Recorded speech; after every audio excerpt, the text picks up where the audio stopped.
Rust. So today we'll be talking about enum. In this chapter, we'll look at enumeration, also referred to as enum. Enum allows you to define a type by enumerating its possible variants. First, we will define and use an enum to show how an enum can encode meaning along with data. Next, we will explore a particularly useful enum called option, which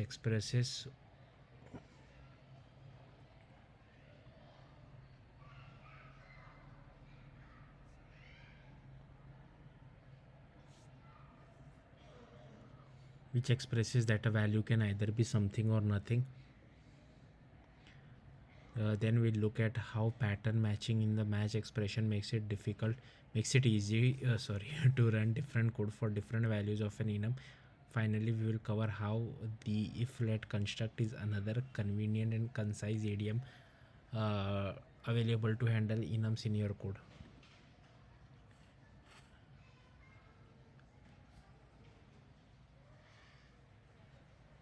Defining an enum, where structs give you a way of grouping together related fields and data like a rectangle with its width and height. Enums give you a way of saying a value is one of the possible set of values. For example, we may want to say that a rectangle is one set of possible shape that also includes circle and triangle.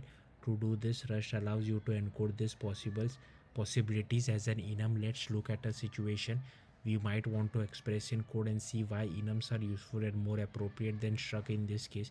Say we need to work with IP addresses. Currently, two major standards are using IP addresses version 4 and version 6 because these are the only possibilities of an IP address that our program will come across. We can enumerate all possible variants, which is where enumeration gets its name. Any IP address can either be a version 4 or version 6 address, but not both at the same time. That property of an IP address makes the enum data structure appropriate because an enum value can only be one of its variant. Both version 4 and version 6 addresses are still fundamentally IP address, so they should be treated as the same type. When the code is handling situation that apply to any kind of IP address, we can express this concept in code by defining an IP address kind enumeration and listing the possible kinds. An IP address can be version 4 and version 6. These are the variants of the enum. Okay. IP address kind is now a custom data type that can be used elsewhere in our code. We can create instances of each of the two variants of IP address kinds like this. Okay. Note that the variants of the enums are namespace under its identifier, and we use double colon to separate the two. This is useful because now both values are of the same type, IP address kind. We can then, for instance, define a function and take any IP address kind, fn route IP kind, IP address kind, and we can call this function with either variant route IP address kind colon colon 4. Using enums has even more advantages. Thinking more about IP address type, at the moment we don't have any way to store the actual IP address data. We only know what kind it is. Given that you just learned about struct in chapter 5, you might be tempted to tackle this problem with structs as shown in listing 6-1. Enum IP address kind, struct IP address.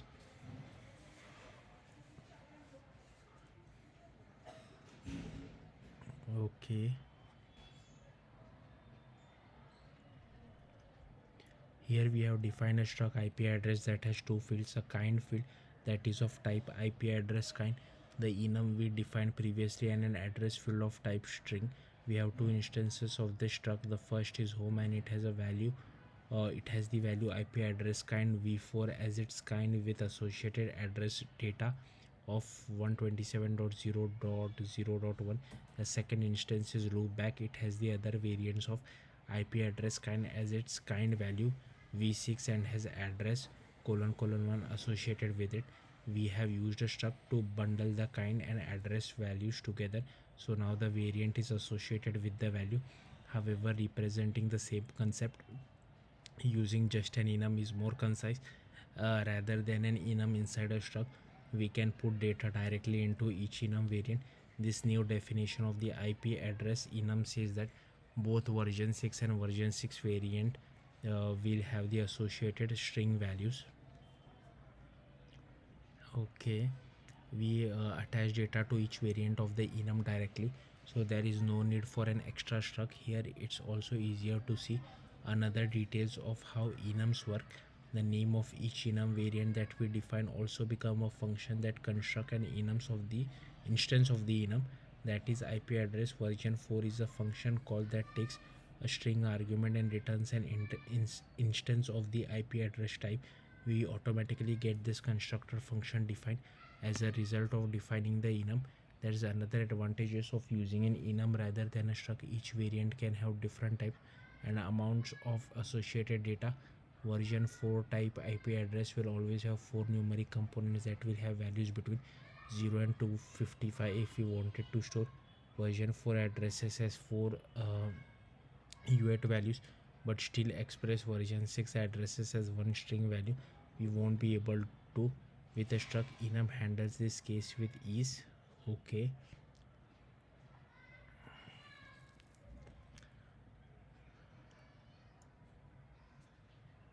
we have shown several different ways to define data structure to store version 4 and version 6 IP addresses. However, it turns out wanting to store IP address and encode which kind they are is so common that the standard library has a definition we can use. Let's look at how the standard library define IP address. It has the exact enum and variants that we define and use, but it embeds the address data inside the variants in form of two different structs which are defined differently for each variant. This code illustrates that you can put any kind of data inside an enum variant, string, numeric type, or struct. For example, you can include uh, another enum. Also,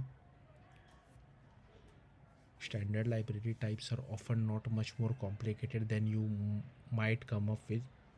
Note that even though the standard library contains a definition for IP address, we can still create and use our own definition without conflict because we haven't brought the standard library's definition into our scope. We will talk more about bringing types into scope in chapter 7. Let's look at another example of an enum in listing 6-2. This one has a wide variety of types embedded in its variant. So enum message, quit, move, write, change color. Okay, this enum has four variants with different types. Quit has no data associated with it at all. Move has name fields like a struct does. Write includes a single string. Change color includes three I32 values. Defining an enum with variants such as the one in listing 6-2 is similar to defining different kinds of struct definition, except the enum doesn't use the struct keyword and all the variants are grouped together under the message type. The following struct could hold the same data that the preceding enum variants hold. Write message struct, change color message. But if we use the different struct which each have their own type, we couldn't as easily define a function to take any of this kind of messages as we could with the message enum defined in listing 6-2, which is a single type. There is one more similarity between enums and struct. Just as we are able to define methods on struct using IMPL, we are also able to define methods on enum. Here is a method name called that we could define on our message enum. So IMPL message fn call message write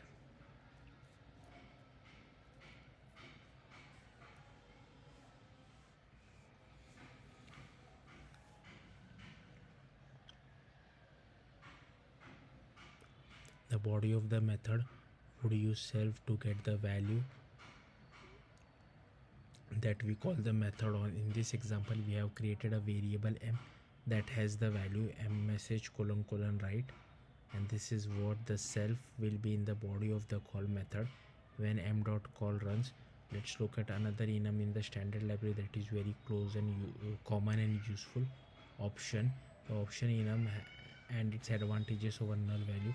This section explores a case study of option, which is another enum defined by the standard library. The option type encodes a common scenario in which a value could be something or it could be nothing. For example, If you request the first of a list containing items, you would get a value. If you request the first item of an empty list, you would get nothing. Expressing this concept in terms of the type system means the compiler can check whether you have handled all the cases you should be handling. This functionality can prevent bugs that are extremely common in other programming languages. Programming language design is often thought of in terms of which features you include, but the features you exclude are important too. Rush doesn't have null features that many other languages have. Null is a value that means there is no value there. In languages with null, variables can always be in one of the two states, null or not null. In his 2009 presentation, null references the $1 billion mistake. Tony Hoare, the inventor of null, has to say this.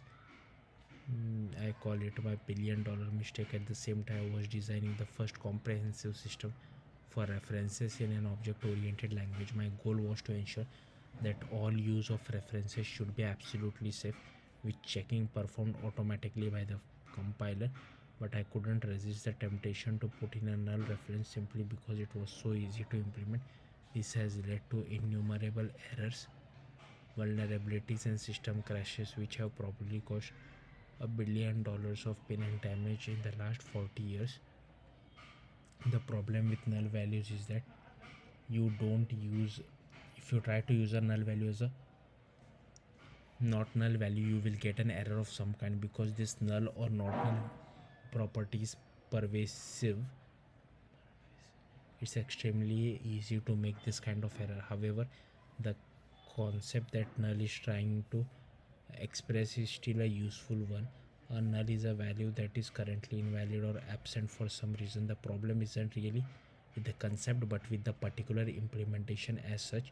Rush does not have nulls, but it does have an enum that encodes the concept of a value being present or absent. This enum is option T, and it is defined by the standard library as follows: enum option T none sum. The option T enum is so useful that it's even included in the prelude. You don't have to bring it into scope explicitly. Its variants are also included in the prelude. You can use some none directly without the option prefix. The option T enum is just a regular enum, and some T and none are still variants of that of type option T. The T syntax is a feature of Rust we haven't talked about yet. It's generic type parameter, and we will cover generics in more details in chapter 10. For now, all you need to know is that T means the some variant of the option enum can hold one piece of data of any type, and that each concrete type that gets used in place of T makes the overall option T type a different type. Here are some examples of using option values to hold number types and string types. The type of some number is option I32. The type of some char is option char, which is a different type. Rust can infer these types because we have specified a value inside the sum variant. For absent number, Rust requires you to annotate the overall option type. The compiler can't infer the type that the corresponding sum variant will hold by looking only at a none value.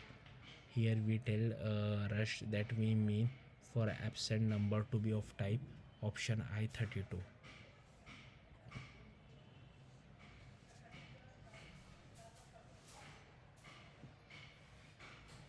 So option can have a sum or none value. Okay.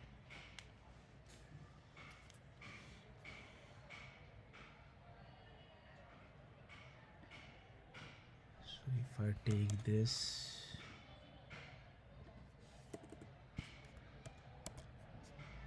so here you can see the data type is option I32, option char.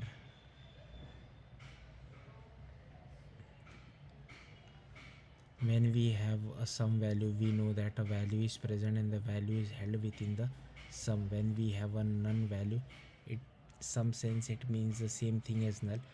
We don't have a valid value, so why is having option T any better than having null? In short, because option T and T, where T can be of type or T can be any type or different type, the compiler won't let you use an option T value as it is if we were definitely a valid value. For example, this code won't compile because it's trying to add an I8 to an option I8, we get an error message. Intense. In effect, this error message means that Rush doesn't understand how to add an I8 and an option I8.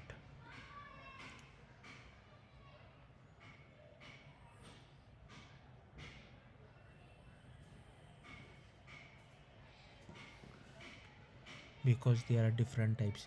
When we have a value of type like I8 in Rush, the compiler will ensure that we always have a valid value.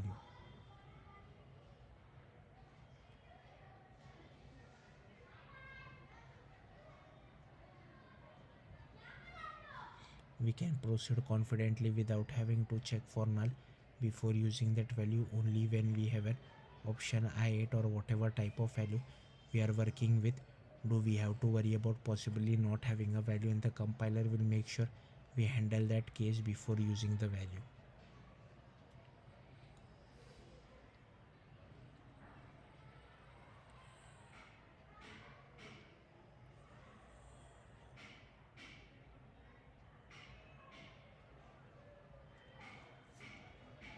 In other words, you have to convert an option T to a T before you can perform T operations with it. Generally, this helps catch one of the most common issues with null, assuming that something isn't null when it actually is. Eliminating the risk of incorrectly assuming a non null value helps you to be more confident in your code. In order to have a null that can possibly be null, you must explicitly opt in by making the type of that value option T. Then when you use that value, you are required to explicitly handle the case when the value is null everywhere that a value has a type that isn't an option T. You can safely assume that the value isn't null. This was a deliberate design decision for Rush to limit null's pervasiveness and increase the safety of Rust code. So how do you get the T value out of some variant when you have a value of type option T, so you can use that value? The option T enum has a large number of methods that are useful in variety of situation. You can check them out in its documentation. Becoming familiar with methods on option T will be extremely useful in your journey with Rush. In general, in order to use an option T value, you want to have code that will handle each variant. You want some code that will run only when you have some T value, and this code is allowed to use the inner T. You want some other code to run if you have a none value and that code doesn't have a T value variable. The match expression is a control flow construct that does just this. When used with enums, it will run different code depending on which variant of the enum it has, and that code can use the data inside the matching value. So yeah, see you in the next one.